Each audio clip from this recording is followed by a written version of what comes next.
Hello everyone and welcome to another MinotaurZombie review slash thoughts. This time on a game that completely slipped through the cracks for me. I had totally intended to play this back when it came out in 2017, but it was just such a busy time for games that year that I hadn't had a chance to play it until now, and that is Cosmic Star Heroine. Now, the reason I've really wanted to play this game is I've been a big fan of Zeboyd Games' games for quite some time, ever since I played Breath of Death 7: The Beginning back on the Xbox Live Indie Store. Now, the thing that always stood out about this dev team's games to me is that they just understood, they got it, like why we loved JRPGs back in the 8-bit and 16-bit era. Both Breath of Death 7 and Cthulhu Saves the World are more what I would call parody RPGs that kind of like make fun of all of the tropes and the things we loved back in the day while still reveling in those tropes and just having like a genuinely fun game behind it. So I've been really excited to get into Cosmic Star Heroine because I've kind of missed out on a couple of their last games. I tried Penny Arcade Episode 3, which they did later, but to be honest, I've never really known Penny Arcade much. Didn't really know any of that stuff, so I felt kind of left out. But I'm excited to dive back into a very funny, very retro experience with Cosmic Star Heroine. And that's exactly what you're going to get in this game. Now, like usual, this will be a mostly spoiler-free review. I'm not going to mention anything outside of, like, the first few hours or very, like, things that you wouldn't understand out of context. You play as main character Alyssa LaSalle, who is a super secret spy for the government, and it's not long into the game before you realize a giant conspiracy and you've got to go off and save the world. Gathering a group of friends, you will visit multiple different planets, resulting in many different world maps, which I absolutely love. In a very sci-fi environment that's very well realized. I really like all of the sci-fi elements in this game. It really hits a lot of diverse territories of sci-fi, including like dystopian cyberpunk city and like other various alien worlds. The story itself is distinctly retro in that there is a main plot, but the story the main plot is more of a way to set up all of these weird, interesting scenarios rather than the interesting scenario setting up the plot. For example, take like Final Fantasy VI's opera scene. Something like that would never make sense in today's world, right? Like, you're gonna trick the main guy by having one of the main party members be in an opera so that he kidnaps that party member. It's a convoluted, silly mess, but it makes up for one of the most memorable scenes in the game, and it's just something that you can only do with like a 16-bit art style, because otherwise the realism would like take you out. And that's the kind of game that this is. The main plot is there, but it's not really the main focus, so to speak. It's all about setting up interesting scenarios. Like one moment you could be infiltrating like a mob boss art gallery, and the next minute you're gonna be solving a crime to clear your innocence that you've been framed for. It's just a bunch of like weird, silly scenarios like that. The dev team definitely hasn't forgotten its roots, as it makes a lot of jokes and pokes fun at some of the old RPG tropes, but this game is decidedly less of a parody, I would say, than their previous games, and this is more of a full-fledged, more serious game. Now, I say serious in like a 16-bit RPG serious. It's definitely not going for as many jokes as they did before. I really like all of the designs of all the playable party members, of which there are 11. 11 playable party members. You can only have 4 in your party at one time. I think they did an awesome job on capturing the wackiness the wackiness of characters that you can have in a 16-bit JRPG where things look less realistic, and so you can have the wackier things. Things like a singer that uses dual laser knives, or a disco dancing robot. Like these weird character archetypes that just wouldn't fit otherwise. Due to the nature of how the story plays out, much like a more retro game, these characters aren't maybe as fully fleshed out as you would see in like a modern JRPG, just due to the more wackiness of the situations. Like, something that really threw me off early on in the game, until I got used to the storytelling that it was throwing at me, was like, early on there's a part where main character Alyssa something happens and like she should be shaken to her core. Her beliefs, everything she knew is like wrong. And it's resolved in about like 3 sentences. Then it's like, yeah, I'm over it. Whatever. I think the other thing that's kind of a little bit more of a shame is just that a lot of the characters never really feel like they get fully fleshed out. I'm not going to go as far as to say that they were one-dimensional by any means, but some of them just don't really get much attention to them at all. And I think part of the problem is there's 11 playable party members in this game. 11. And this game is maybe 16-ish hours long, give or take, depending on how much side content you do at the end. That's not much time to develop a lot of these characters. And I think it's really easy to forget that there's a lot less dialogue than we remember there was in a lot of these older games. Like, this game is clearly trying to evoke a lot of Chrono Trigger, and we'll get into that later. There's a lot of things that get conveyed in older games as far as who the characters are just through their animations and their the emotions in their animations. Like, when you play Chrono Trigger and you see Marl jump up into the air in a victory pose in like the way she does it, that tells you a little bit about who that character is, or just even their thinking faces during like dialogue scenes. And this game like gets halfway there. The victory animations are awesome. They're super cool for all the characters, but I think something that was missing, and maybe even if it was there in the game I never noticed it, is that there just isn't much animation for the characters during dialogues.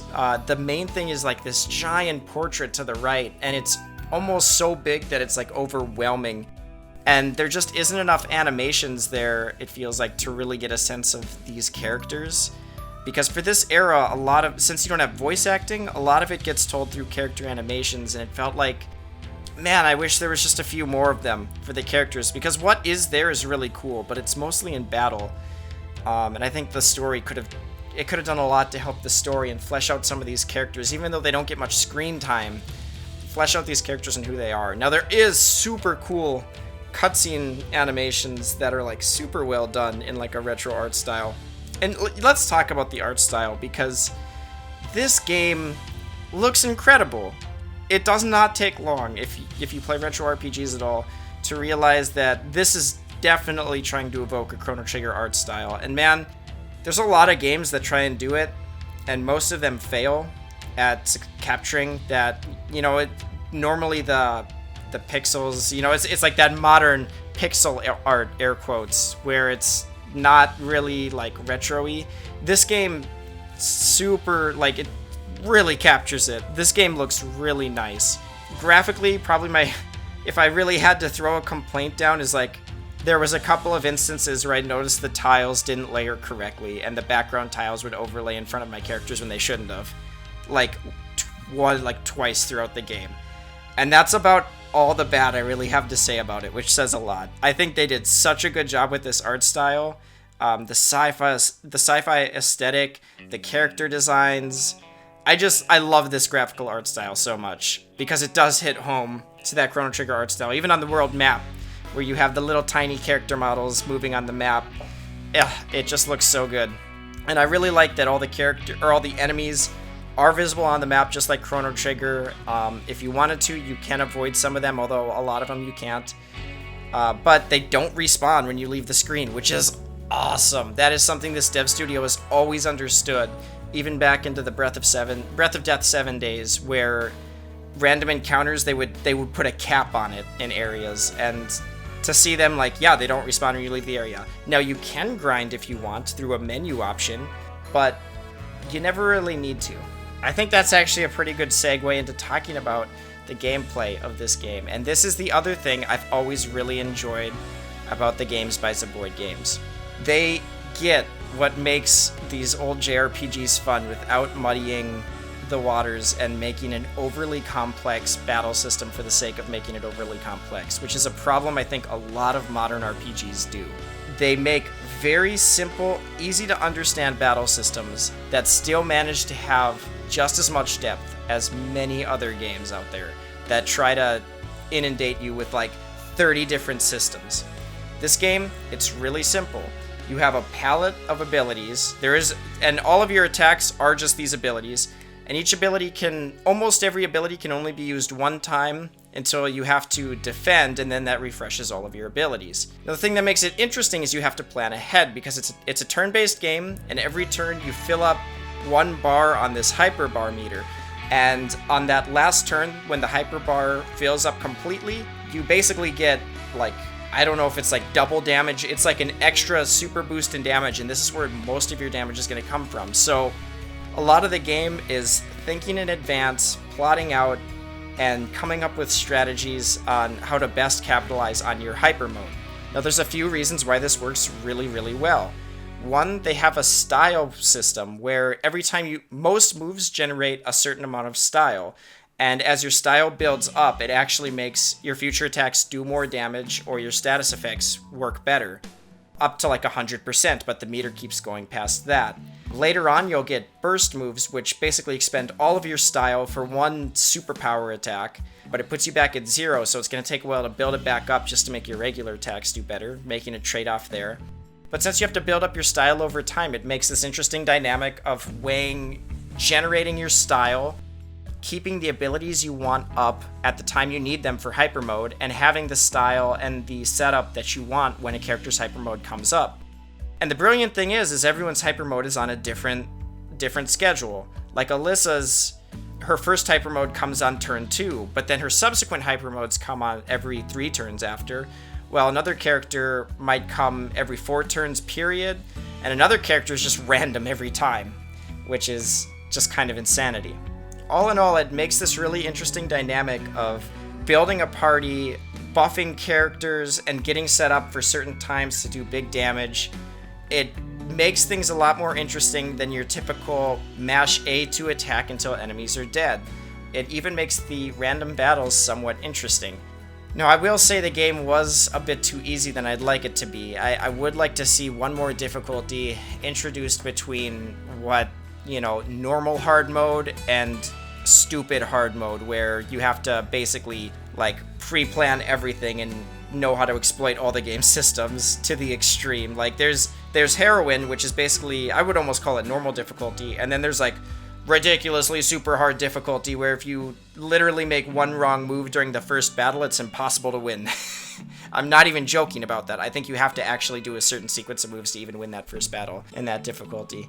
And the problem is that on Heroine, the game, if you're doing all the side content like I did, you just won't run into... It's actually harder at the beginning of the game, and maybe that's because I understood the game systems more as I went through it, but it did feel like a little bit of a reverse difficulty curve, because towards the end of the game, it became a little bit more formulaic than I'd like. I had a set routine of like buffing this character up so that when I got to their hyper mode, it was just like one move that hits all enemies, insta-gib everything. Just going through the motions that way. But for the majority of the game, there's a lot of depth in the system, and I think this is, due to the sheer number of playable characters, I think this is a great game. Like, if you were to talk to a friend about it, you probably have completely different party setups of which characters you're using and who synergized with what character, because there's a lot of options, and that's a lot of the fun in the game, is pairing different characters together to see how they interact, because there's a lot of moves that buff other characters, there's a lot of support characters that are there for defense. In general, while it wasn't the most difficult game, I did find myself enjoying the combat throughout the entire game, and it remains engaging. And I think that's the most important part, is there's always a thought process to the battles. There's never a moment where you're just mashing A to get through the battles. And I think this is also helped by the fact that, and this is also something they've done in all their games, and I think it's really smart, is they introduce a mechanic where the enemies slowly get more powerful with each subsequent turn. Never to the point where it feels like there's a time limit and you're super stressed by it, but it's always there to help encourage you to not just, heal anytime anyone gets hurt, or, speed up the battles a little bit. It encourages you to not make the battles play out forever, and I think that's a really smart idea in a JRPG turn-based game. Now, there are further customizations you can do, like you can equip different... I think this is actually another really smart idea, is you actually have different shields which have defensive capabilities, but they also, each shield grants different passive buffs and active abilities you can use, and there's actually interesting trade-offs. Like, one of the weakest defensive shields that you get at the beginning of the game, to use the active abilities, you actually have to have a certain hackitude stat. And once you can hackitude enough, you'll unlock certain abilities. And one of the weakest defensive shields in the game actually has some of the most powerful abilities that allow you to do massive damage, but obviously that character is left with next to no defense. And just interesting dynamics like that, I love to see. I always have to, I feel like I have to give special mention to, this is one of my favorite parts in the game, and it's been in all their games. Mad props to whoever writes a lot of the dialogue, and in particular, the battle descriptions of enemies. So, like, most enemies have, like, a funny name, and then there's usually there's always a short, like, description. It's usually a quip of some kind, of, like, some kind of jokey thing. And the game is just filled with that. I love the humor that these guys put out. Things like how there's a cleaning, there's a running joke in this game. There's like a cleaning robot in every town, and the cleaning robots are always like, oh my god, all I do is clean every day. And there's just silly stuff like that that I love. In particular, some of the battle descriptions for enemies, I don't know if, and maybe this is just nostalgia blinding me, I really need to go back and play Cthulhu Saves the World. Some of them felt a little bit not jokey enough. Sometimes they're just like descriptive, gets more powerful over time. But man, you gotta feel for someone that has to write like 5 to 6 word jokes about enemies, and there be like 100 enemies in the game, and coming up with something funny for each one. He does a pretty good job, or they do a pretty good job of like actually having it be funny the whole way out. I don't know, there's something about this game, despite the characters not having as much personality as I want and coming off as a little one-note at times. The overall story isn't like a sweeping epic tale that's gonna move you. It's not a story that's gonna stick with you for a long time. I guess at the end of the day, this is like a comfort food game to me. Like, coming home from a rough day of work, I don't feel like I want to get super invested in a story. I don't have the energy for that. This game was just fun to play. I couldn't put it down. I played it over the course of 2 weeks, and like I'd come home and I'd play this game, and I just had a fun time. It's a game that definitely doesn't necessarily parody the older games like Breath of Death 7 and Cthulhu Saves the World, but it definitely revels in the old retro traits.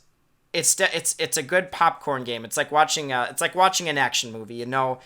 It's really fun for the time that you spend in it, and I think it's totally worth playing if you're just looking for a little bit of that old retro nostalgia. Now, there might be times where the game feels a little bit too easy, or maybe towards the end of the game you start going through the motions a little bit too much in battle, but the game length is perfect, and, you know, it's a trip. And the price is not bad either, and it's on almost all the platforms. It's on, I think, PS4, PC, I think it's actually on Nintendo Switch now. I guess it's not on Xbox, but it's on pretty much almost all the systems, and it's definitely worth giving a try if you're just looking for that old nostalgia feeling. Oh, God, and I almost forgot. The music deserves special mention here. There are so many tracks in this game, and the music is awesome. I really had the battle theme stuck in my head for days while I was playing it. I really like some of the overworld map themes, especially the Sci-Fi City one. The soundtrack was done by Hyperduck Soundworks, which I'm actually not super familiar with, except that they did the soundtrack to Dust and Elysian Tale, which that soundtrack is also awesome. So, mad props to the music guys on this one. They absolutely nailed the feeling of pretty much every area. There's a lot of tracks in the game. For a 16-bit style RPG like this, there are a ton of tracks. Ton of stuff to listen to. It's all really good. Definitely check out that soundtrack. So yeah, do I recommend this game? Absolutely. It's not gonna blow you away, but you're gonna have a good time playing it, I think. And at the end of the day, isn't that what's really important? It's a good palate cleanser game in between maybe something that's more like where you really have to invest yourself into it, or like, you know, has a wide sweeping emotional story. This is like a good game that just kind of it's like a nice silly game to play, and you know, it's really hard to do humor in games right, and this does it. So hope you guys enjoyed this review. Let me know if you've played the game. Let me know what you think in the comments. But until next time, thank you guys so much. Later, everyone.